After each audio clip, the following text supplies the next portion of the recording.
Government has released a new draft of the Tax Laws Amendment Bill. It seeks to prevent South Africans who no longer pay tax here from withdrawing retirement funds. This until they can prove non-tax residency for an uninterrupted period of 3 years or longer. The funds include pension preservation, provident preservation and retirement annuities. According to the National Treasury and the South African Revenue Service, the bill will come into effect in March next year. Let's get more on these developments from our Chief Legal Officer, Stefanie Fick. It sounds unfair, Stefanie. Good morning. Yes, I think it does. And I think one has to, there may be good reason for them to want this, regulations to be in play. But one has to see it in context. And I think what makes it unfair is that we've seen, lack of transparency, lack of accountability, just a wave of corruption, a new wave of corruption with COVID-19.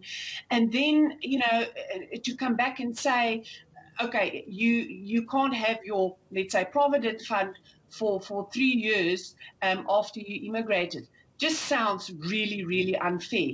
And also, I mean, you've been talking about cigarettes and alcohol, and billions of rands got lost because of, probably depending on your opinion, but an unreasonable, ban of cigarettes.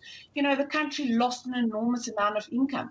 So it begs the question, why? If you look at the bill and or the regulations specifically, the reason is not clear. So there may be, like I've said, maybe a good reason for this. But again, it's as if they don't want to be transparent and tell us the reason. And I mean, it seems like they're penalising people who pay taxes again. I mean, when it comes to the alcohol and cigarette ban, the illicit trade, they're not going to be paying taxes. But those big companies who do pay taxes seem to be penalised. And again, South Africans who pay taxes have been penalised. And the only person who's going to benefit here is government, or who's ever living off that interest for the next 3 years.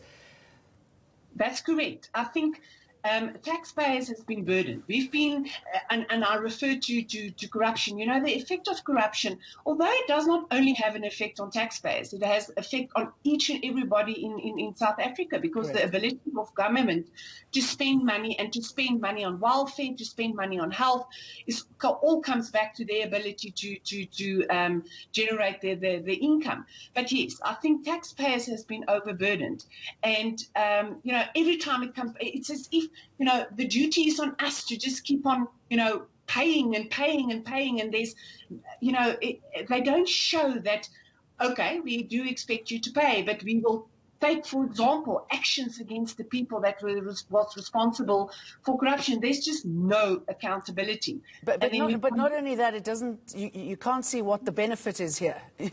For the individual. Again, I mean, there's so few things, so few decisions made that you go, yes, great, that's going to improve my life. So if you are affected, I mean, I should imagine that a lot of people who go overseas desperately need that money in order to survive, or whatever it is, forge their new life. What should they do? What can they do? Well, I think firstly it's open for comment. So please comment, so that there's enough commentary in order for government. Maybe they change their minds.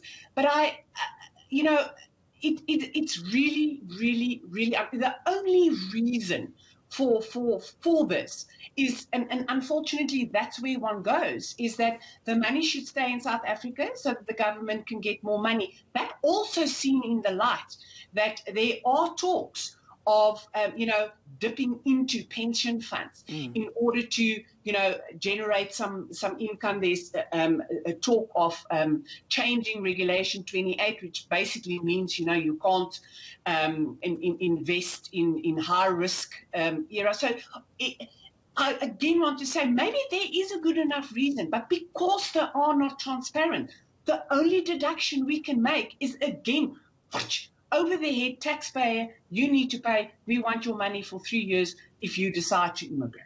Terrible. As you say, Stefanie Fick, if you are upset about this, speak out now. Good to talk to you.